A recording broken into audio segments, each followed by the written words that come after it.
بسم اللہ الرحمن الرحیم۔ نبی کریم صلی اللہ علیہ وسلم نے ایک مرتبہ صحابہ کرام سے پوچھا کہ ہے میرے صحابہ، کیا تم جانتے ہو مفلس کون ہے؟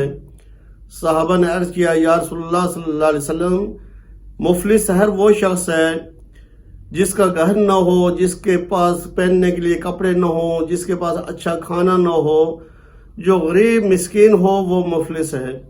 آپ صلی اللہ علیہ وسلم نے فرمایا نہیں، مفلس یہ نہیں، بلکہ مفلس اللہ کے ہاں وہ مفلس ہوگا قیامت کے دن جو دنیا کے اندر اللہ کی عبادت کرتا تھا، نیک اعمال کرتا تھا، حج عمرے کرتا تھا، 5 وقت کی نماز پڑھتا تھا، رمضان کے روزے رکھتا تھا، قرآن کی تلاوت کرتا تھا، اور اب وہ جنت کا مستحق ہے، لیکن اس نے حقوق العباد کا خیال نہیں کیا۔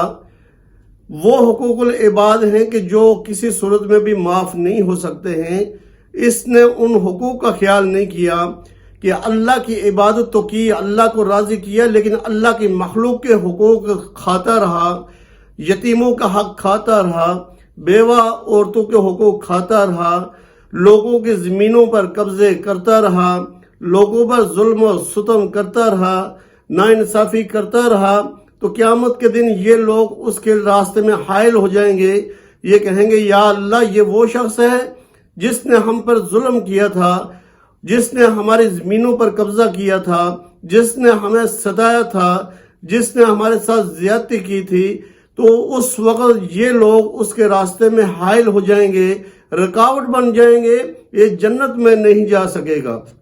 اس وقت میرے بھائیوں، اس کی جو نیکیاں ہوں گی، جو اس نے حج عمرے کیے ہوں گے، جو اس نے نمازیں پڑھی ہوں گی، جو عبادات کی ہوگی، اس کا ثواب ان لوگوں کو دے دیا جائے گا جس کے ساتھ اس نے زیادتی کی ہوگی، جس پر اس نے ظلم کیے ہوں گے۔ اس کی تمام نیکیوں ان لوگوں کو مل جائیں گی۔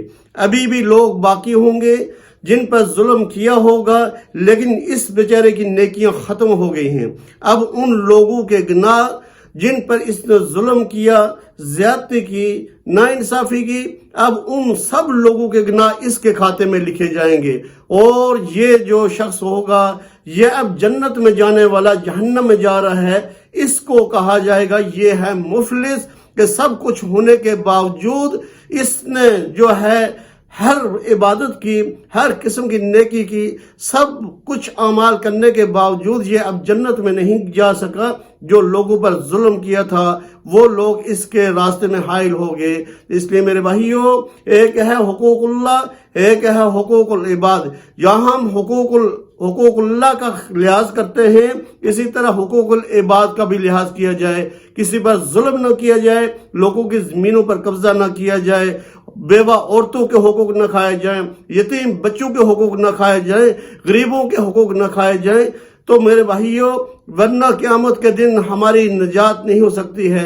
نجات اسی میں ہے کہ جہاں حقوق اللہ کا خیال کیا جاتا ہے، وہاں حقوق العباد کا بھی خیال کیا جائے۔ اللہ پاک ہم سب کو عمل کی توفیق عطا فرمائے۔